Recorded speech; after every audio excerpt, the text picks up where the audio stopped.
지난주 토요일에 고양시에서 집합 제한 명령이 내려왔습니다. 관내 종교시설에 감염병 예방법에 근거하여 집합 제한 명령이 내려진 것입니다. 8월 8일 토요일부터 23일 주일까지 종교시설의 집합을 제한한다는 것입니다. 이 공문에 따르면 주중에 모임이나 수련회나 노래나 음식을 제공해서는 안 되고 단체 식사를 금지하고 전자출입 명부 등의 절차를 지켜야 하고 이를 지키지 않을 시 300만 원 이하의 벌금과 종교시설 이용 금지, 검사, 조사, 치료, 방역 비용에 대한 부상권 청구가 된다는 내용이 있었습니다. 그래서 오늘 보셨듯이 우리 찬양을 했던 우리 강도사님께서 마스크를 쓰고 찬양을 했고 주일날 찬양하는 찬양팀들도 마스크를 쓰고 찬양해야 했습니다. 성가대도 찬양을 하기보다는 특송을 해야 했습니다. 최근 고양시 관내 교회 두 곳에서 코로나19와 관련하여 N차 확진자가 나왔고 이를 모두 교회 책임으로 돌려 소그룹 모임을 허용했더니 교회발 코로나 확산이라는 자극적인 제목으로 기사가 나왔고 이는 교회 내 모든 교회 집합 제한 명령이라는 행정명령으로 이어졌습니다. 물론 교회 입장에서는 억울한 점이 무척이나 많습니다. 음식점이나 카페를 보면 버젓이 마스크도 안 끼고 수많은 사람들이 따닥따닥 붙어서 밥 먹고 차 마시고 해도 그런 데서 코로나에 걸려도 스타벅스발 코로나라고 절대 안 하고 사람들은 알 수 없을 텐데 하는 생각이 왜 안 들겠습니까? 동대구처럼 교회만 당하고 있고 정말 일부 교회가 잘못하고 있는 것인데 대부분의 교회들이 피해를 입고 있는 것인데 하는 억울한 마음이 들 수 있죠. 그런데 일련의 내용들을 보면서 제가 들었던 생각들은 이런 것입니다. 이 사회 가운데 참 기독교에 대해서 적대적인 내용들이 참 많아졌구나. 그동안 교회가 세상의 빛이 되고 소금이 되지 못하니까 소금이 맛을 잃고 세상 가운데서 영향력을 많이 잃어버리니까 대놓고 밖에 버려져서 밟히고 울게 되는구나. 하나님이 참 우리 교회와 그리스도인들에게 회개하기를 원하시는구나 하는 생각을 정말 많이 하게 되었습니다. 마태복음 5장 13절에 이런 말씀을 주님께서 하셨죠. 너희는 세상의 소금이니 소금이 만일 그 맛을 잃으면 무엇으로 짜게 하리요. 후에는 아무 쓸데없어 다만 밖에 버려져 사람에게 밟힐 뿐입니다. 이 말씀이 참으로 뼈저리게 느껴졌습니다.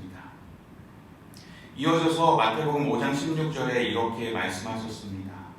이같이 너희 빛이 사람 앞에 비치게 하여 그들로 너희 착한 행실을 보고 하늘에 계신 너희 아버지께 영광을 돌리게 하라. 하나님께 영광을 돌려야 하는 것, 그것이 바로 우리의 사명이고 우리의 존재의 목적일 텐데 우리가 그 사명을 못하니까 하나님의 이름이 욕을 먹고 있는 것이고 얼마나 하나님께 송구하고 죄송하고 부끄러울 뿐인지 모르겠습니다.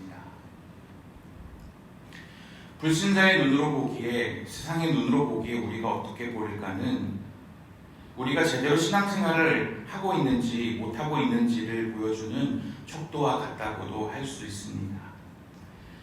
에베소에 있는 은장색 데메드리오는 우상 판매 업자들을 선동하여 폭동을 일으켰습니다. 그는 은으로 아데미 여신상을 만들어서 돈을 벌어먹고 살았는데 바울이 사람의 손으로 만든 것은 신이 아니라고 가르치고 에베소에 있는 수많은 사람들이 예수님을 믿고 따르니 자신들의 수입이 점점 줄어드는 겁니다. 자신들의 하는 일이 천한 일이 되어버리고 결국은 자신들의 생계가 위협에 처할 줄을 알게 되니까 사람들을 선동해서 2만 5천 명이나 들어가는 에베소의 커다란 원양 경기장에 사람들을 몰아넣고 바울의 동역자인 가이오와 아리스타고를 붙잡아서 그들을 죽이려고 했습니다. 바울과 그의 일파들을 그대로 두면 자신들이 꼼짝없이 굶어 죽게 되고 자신들의 생계가 위험해질 것이라고 여기고 그 기회에 그들을 다 몰아내고자 한 것이죠. 그들이 보기에 바울의 일파들은 가만히 두면 자기들의 생계를 위협할 위험한 자들이었습니다. 한국 교회에도 마치 이런 결기가 있었습니다. 기생의 도시라고 불리웠던 평양에 복음이 들어가게 되자 동방의 예루살렘이라고 불리우게 되고 믿는 사람들의 비율은 높지 않았지만 교회 다닌다는 사람들에게 돈을 빌려달라고 하면 사용증을 따로 써주지 않고 교회 다닌다고 하니까 그냥 빌려주고, 복음을 듣고 정직하여져서 사람들이 길가에 돈이 떨어졌는데도 돈을 주지 않았다고 합니다. 복음을 듣는 사람들이 술을 끊고 담배를 끊게 되니까 술집 주인이 장사가 안 돼서 망하게 되었다고 교회 앞에서 따지는 것 때문에 교회 앞이 난리통이 되었다고도 합니다. 초기 한국교회의 그리스도인들은 이렇게 자신이 믿는 바를 위해서 다른 모습을 보여주었는데, 오늘날의 기독교는 왜 이 지경이 된 것일까요? 오늘 우리는 먼 타국에서 전혀 다른 종교를 믿고 있는 사람들로부터도 자신의 신앙을 인정받은 한 명의 신앙인을 통해서 어떻게 하면 전혀 다른 종교를 믿고 있는 사람들에게 다르다라고 평가를 받고 있을지, 그 비결을 한번 우리도 살펴보려고 합니다. 그의 이름은 다니엘이라는 사람입니다. 오늘 본문에 같이 읽어본 다니엘은 이미 유다라는 아주 작은 나라의 귀족으로 포로로 끌려와서 이미 70년이라는 세월이 흘러버린, 이미 80세, 추정하기로는 83세의 나이로 추정되는 노년의 나이에 이르렀습니다.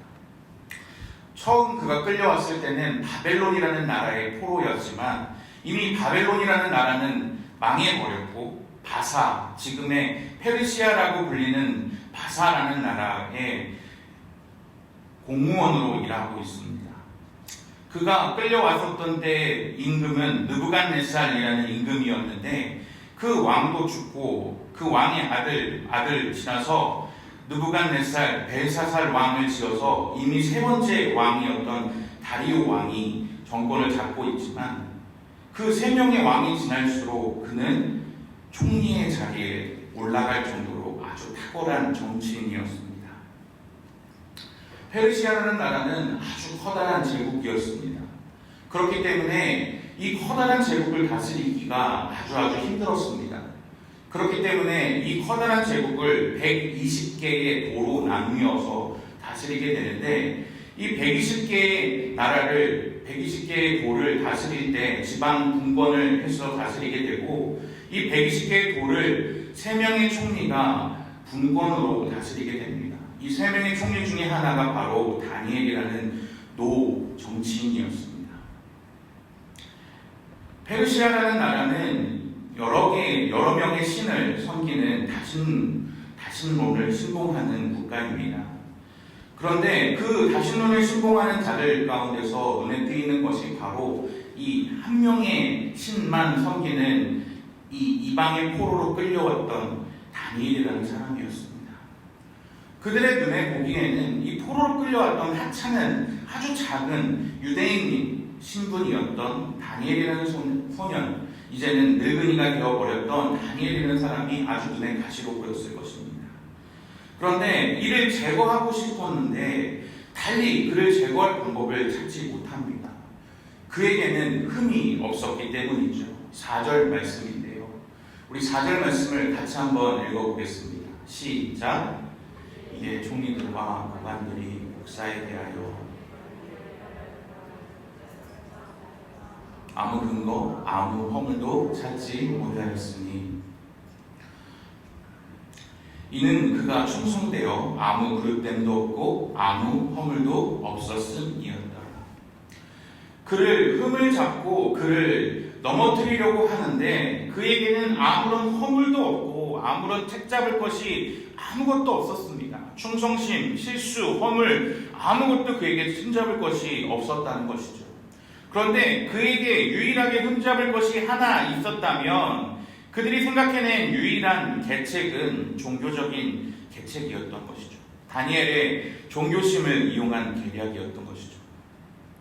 그는 유일신을 믿고 있었기 때문에 그가 믿고 있는 유일신을 이용하는 방법밖에 없다라고 생각하였던 것입니다. 그래서 그들이 계략을 짜내는 것이 바로 7절과 8절에 이어서 나옵니다. 7절과 8절 말씀을 제가 읽어드리겠습니다.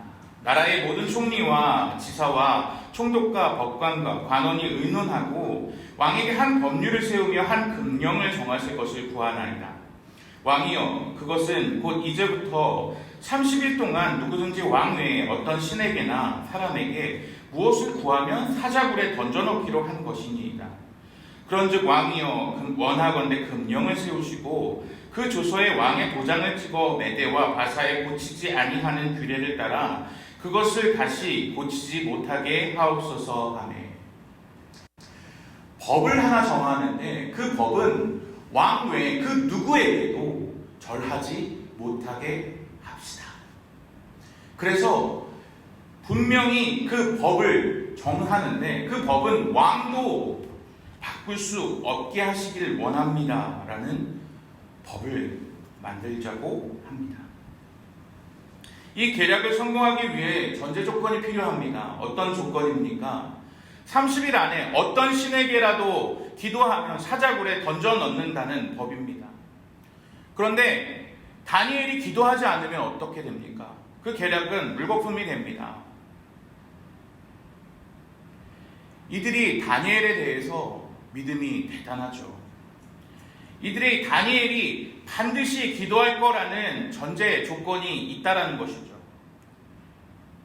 그들이 보기에는 저 사람은 항상 기도해 왔으니까, 하루에 3번 기도해 왔으니까 저런 법이 있더라도 반드시 기도할 거라는 믿음이 있다라는 것이죠. 그들의 믿음에 부응하기라도 하듯 다니엘은 어떻게 합니까? 10절 말씀인데요. 아주 중요한 말씀이니까 우리 같이 한번 읽어봤으면 좋겠습니다. 같이 읽겠습니다. 시작.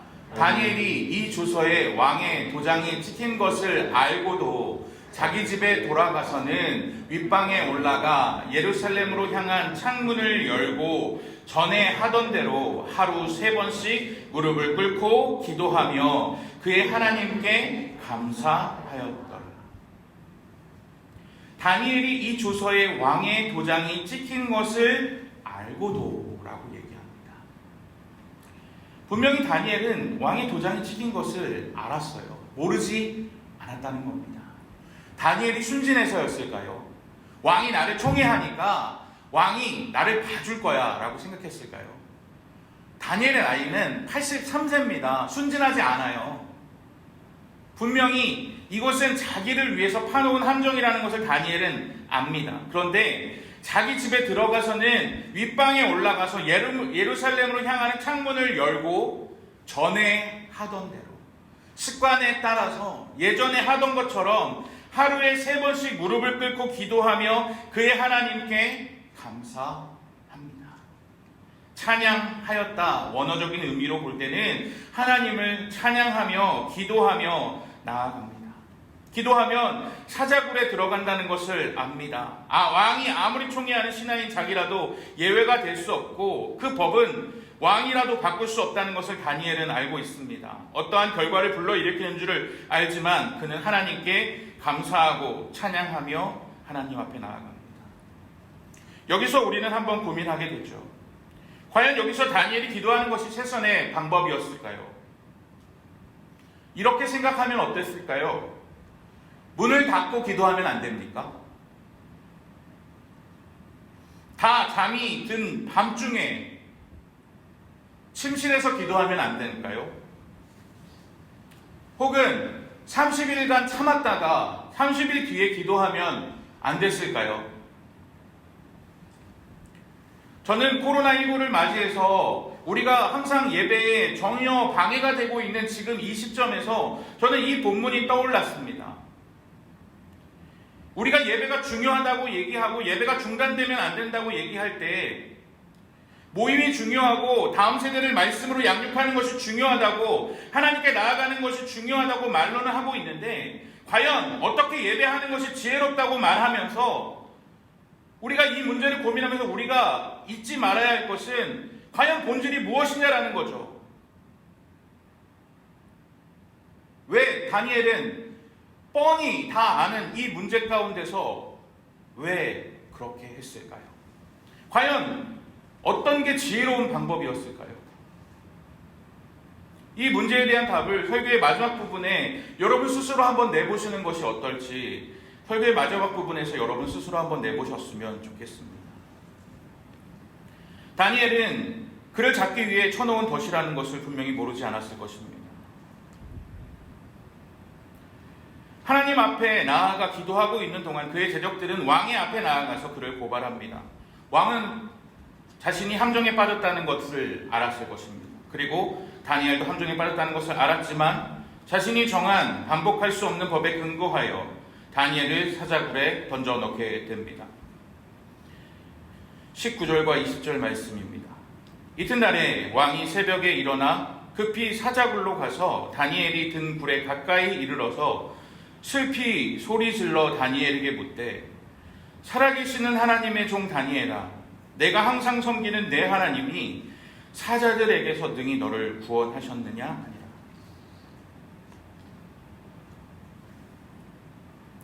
네 하나님이 정말 살아계시다면 너를 구원하셨을 것이다. 너의 문제도 하나님께 맡기자 하고 다니엘을 던져 넣었고, 다리오 왕은 너의 하나님이 정말 살아계신지 다니엘에게 묻고 있는 것입니다.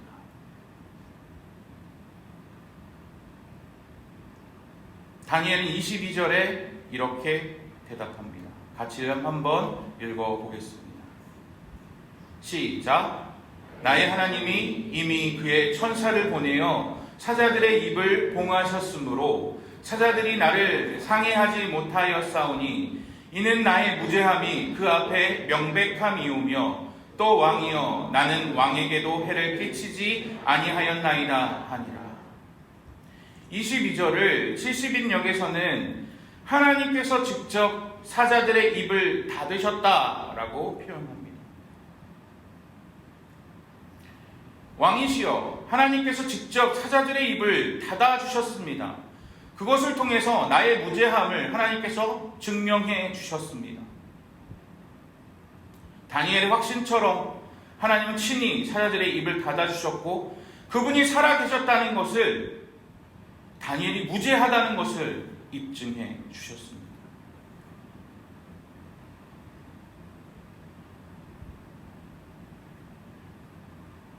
다리오 왕은 이렇게 26절을 통해 고백합니다. 내가 이제 조서를 내리노라. 내 나라 관할 아래에 있는 사람들은 다 다니엘의 하나님 앞에 떨며 두려워할지니 그는 살아계시는 하나님이요 영원히 변하지 않으실 이시며 그의 나라는 멸망하지 아니할 것이요 그의 권세는 무궁할 것이며 나의 전 나라인 바벨론도 망했고 전전 나라인 아수르도 망했고 나의 나라인 바사인 페르시아도 언젠가는 망하겠지만 그의 나라는 멸망하지 않을 것이고 그의 권세는 끝이 없을 것이고 그의 권세는 영원할 것이다. 왜냐하면 그는 살아계시는 하나님이고 그는 변하지 않는 분이기 때문이다. 이 고백은 그뿐 아니라 그의 전 왕이었던 느부갓네살 왕의 고백이기도 했습니다. 28절에 이 모든 이야기의 고백처럼 다니엘은 다리오 왕의 시대에 고레스 왕의 시대까지 형통하였다라고 이 이야기는 결론을 맺습니다. 마치 창세기 39장 23절에서 하나님이 요셉과 함께 하셔서 그의 범사에 형통하게 하셨다라는 결론과 같은 결론이 나는 것처럼 똑같은 단어 찰라흐라는 단어로 결론이 맺어집니다. 형통하게 하셨다라는 단어는 무엇입니까? 하나님이 다니엘과 함께 하셨다라는 것입니다. 하나님이 다니엘과 함께 하셨기에 사자의 입을 닫으셨고 그와 동행하셨기에 하나님께서 살아계심을 드러내셨던 것이죠. 요셉이 감옥에 있었지만 그것이 형통함이라고 얘기하였던 것처럼 비록 그가 먼 이국 땅에 있었지만 하나님께서 그와 함께 하셨기에 이방의 왕들 사이에 있었지만 그 왕들의 입을 열어 하나님께서 하나님의 나라는 영원할 것이다 라고 고백하게 만드시는 것입니다.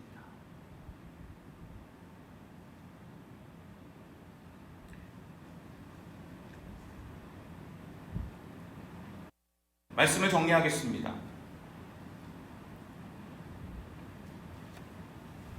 코로나19는 우리에게 좋은 핑계를 제공하고 있는 시대입니다.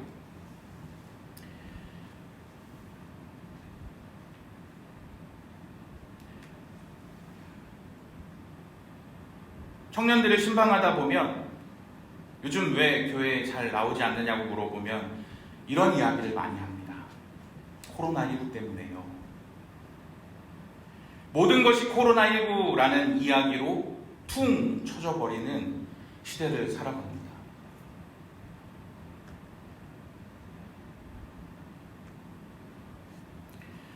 코로나19가 우리의 변명이 되어버리고 코로나19 때문에 우리의 믿음이 그래도 괜찮은 것처럼 포장해버리면 되는 시대를 살아가고 있습니다.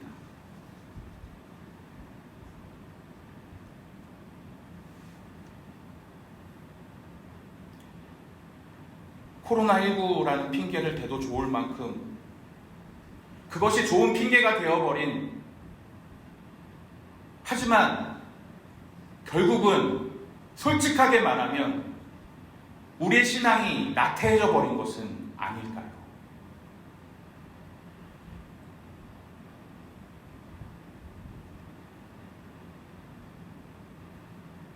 다니엘이 그렇게 할 수 있었던 것은 결국엔 하나님께서 최후에는 승리하게 하실 거라는 믿음이 있었기 때문이죠. 결국에는 내가 사자굴에 던져져서 죽을지 모르지만 결국에는 하나님이 승리하게 하실 거라는 믿음, 최후의 승리를 믿는 믿음이 있었기 때문 아닙니까? 우리는 이 세상 가운데 살아가지만 최후의 승리를 바라보고 이 세상 가운데서 살아가지만 영원한 하나님 나라를 바라보며 살아가는 사람들 아닙니까? 그런데 영원한 하나님 나라를 살아간다고 하지만 이 세상에 땅 짚고 살아가면서 이 세상의 코로나19를 핑계대며 나태해도 괜찮다, 핑계를 대면서 그것으로 면피하려고 하는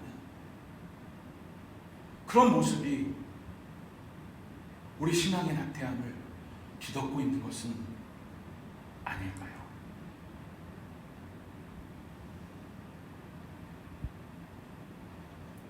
그 모습이 자연스럽게 우리의 다음 세대에게 전달이 된다면 우리에게 미래는 없습니다. 우리의 다음 세대에게 미래는 없습니다.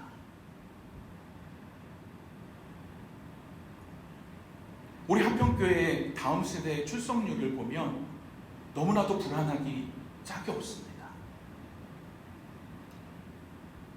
30%도 출석을 안 하고 있는 상황입니다. 나는 출석하고 있으니까 괜찮아 라고 생각하십니까?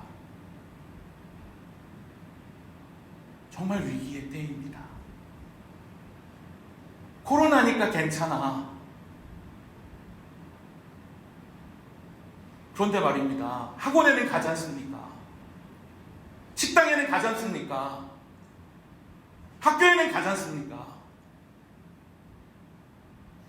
근데 교회에 가고 신앙생활 하지 않는 것은 아무도 위기라고 생각하지 않는 것, 그게 바로 위기라고 저는 생각합니다.